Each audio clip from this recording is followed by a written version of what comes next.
নমস্কার।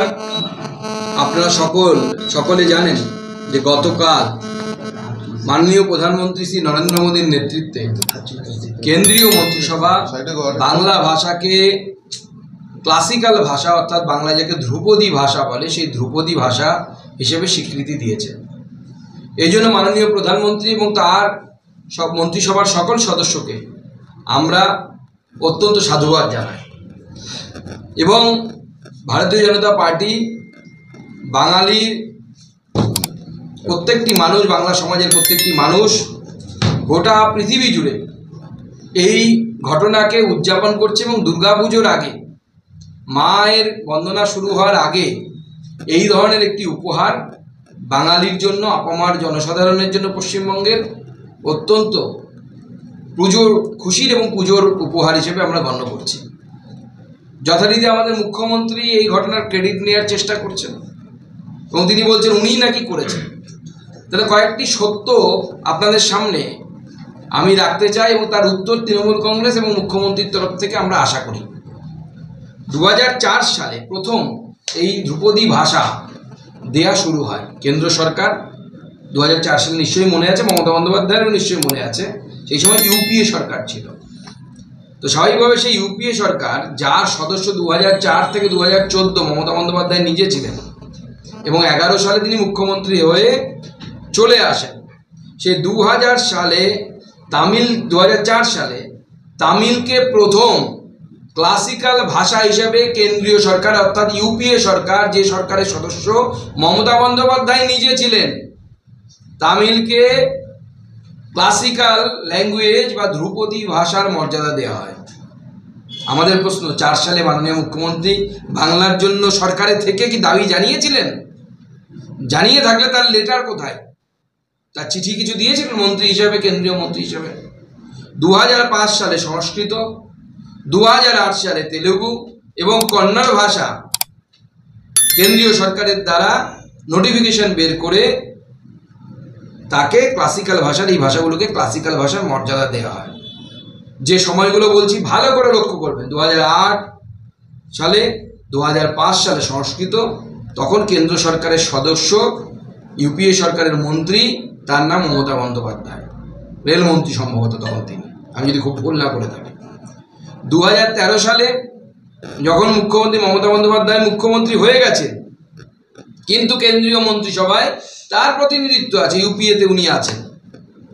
2013 সালে মালায়ালামকে শাস্ত্রীয় ভাষা হিসেবে অর্থাৎ ধ্রুপদী ভাষার তকমা দেওয়া হয় বা ক্লাসিক্যাল ল্যাঙ্গুয়েজের তকমা দেওয়া হয়। মমতা বন্দ্যোপাধ্যায় তখন কিন্তু 2 বছর মুখ্যমন্ত্রী হয়ে গেছে। আমরা প্রশ্ন করতে চাই, 2013 সালে মাননীয় মুখ্যমন্ত্রী মমতা বন্দ্যোপাধ্যায় কি বাংলা ভাষাকে, মালায়ালাম হওয়ার পর বাংলা ভাষাকে ক্লাসিক্যাল ভাষা বা ধ্রুপদী ভাষা হিসেবে স্বীকৃতির জন্য কোনো চিঠি দিয়েছিলেন তৎকালীন প্রধানমন্ত্রীকে? থাকলে পরে সেটা বের করতে বলবেন, দেখাতে বলবেন বাংলার মানুষকে। তখনও তিনি দাবি করেননি। তারপরে 14 সালে উড়িষ্যাকে যখন দেওয়া হয়েছিল উড়িয়া ভাষাকে, তখনও তিনি চুপচাপ ছিলেন, কিচ্ছু করেননি এবং কংগ্রেসের বিশ্বস্ত মিত্র হিসেবে এবং পশ্চিমবঙ্গের মুখ্যমন্ত্রী হিসেবে তিনি থেকেছেন, কংগ্রেসের বিশ্বস্ত মিত্র হিসেবে থেকেছেন, কিন্তু বাংলা ভাষার জন্য কিন্তু তিনি দাবি করেন। সেখানে এখন তার বাংলা ভাষার প্রতি এই কান্নাকে কুম্ভীরাশ্রু বলে মনে হচ্ছে, কুমিরের কান্না হিসেবে মনে হচ্ছে। 2018 সালে যখন মাননীয় মুখ্যমন্ত্রী মধ্য গগনে বাংলার, সেই সময় এই বাংলাতে আমাদের ইসলামপুরে অর্থাৎ উত্তর দিনাজপুর জেলার দাড়িভিটে 2টি ছেলে, তাপস এবং রাজেশ, বাংলা শিক্ষক চেয়ে তাদেরকে কিন্তু গুলি খেতে হয়েছে। পুলিশের গুলি খেয়ে আজও তারা মাটিতে শুয়ে আছে, তার এনআইএ তদন্ত চলছে। তার বাবা মা তার দেহ পর্যন্ত দাহ করেনি, কবরের মধ্যে আছে। এবং তারা কি দাবি জানিয়েছিল? যে উর্দু শিক্ষক আমাদের চায় না, আমাদের বাংলা শিক্ষক চায় না। আমি আজ মাননীয় মুখ্যমন্ত্রীকে আমার তরফ থেকে একটি খোলা চিঠি দিচ্ছি এই উপলক্ষে, বাংলা ভাষার এই ক্লাসিক্যাল ল্যাঙ্গুয়েজ হিসেবে স্বীকৃতি পাওয়ার পর, যে তাপস এবং রাজেশকে সরকারিভাবে রাজ্য সরকারের দ্বারা ভাষা শহীদের মর্যাদা দেওয়া হোক। তাপস এবং রাজেশ এই দুজনকে আমরা ভাষা শহীদের মর্যাদা দেওয়ার জন্য দাবি জানাচ্ছি। আমরা দেখতে চাই মাননীয় মুখ্যমন্ত্রী বাংলা ভাষার প্রতি কতটা সহানুভূতিশীল, বাঙালির অস্তিত্বের প্রতি কতটা সহানুভূতিশীল। তাই আমার যেটা মনে হয়, মাননীয় মুখ্যমন্ত্রী যে ক্রেডিট চুরি করার চেষ্টা করছেন, সে ক্রেডিট চুরি করার চেষ্টা বৃথা। কারণ যখন আপনি 2024 সালে জানতে পারেন যে কেন্দ্র সরকার বাংলা ভাষাকে ধ্রুপদী ভাষা হিসেবে গণ্য করার ভাবনা চিন্তা করছে, সেই সময় তিনি অনিচ্ছা সত্ত্বেও একটা চিঠি পাঠিয়েছিলেন।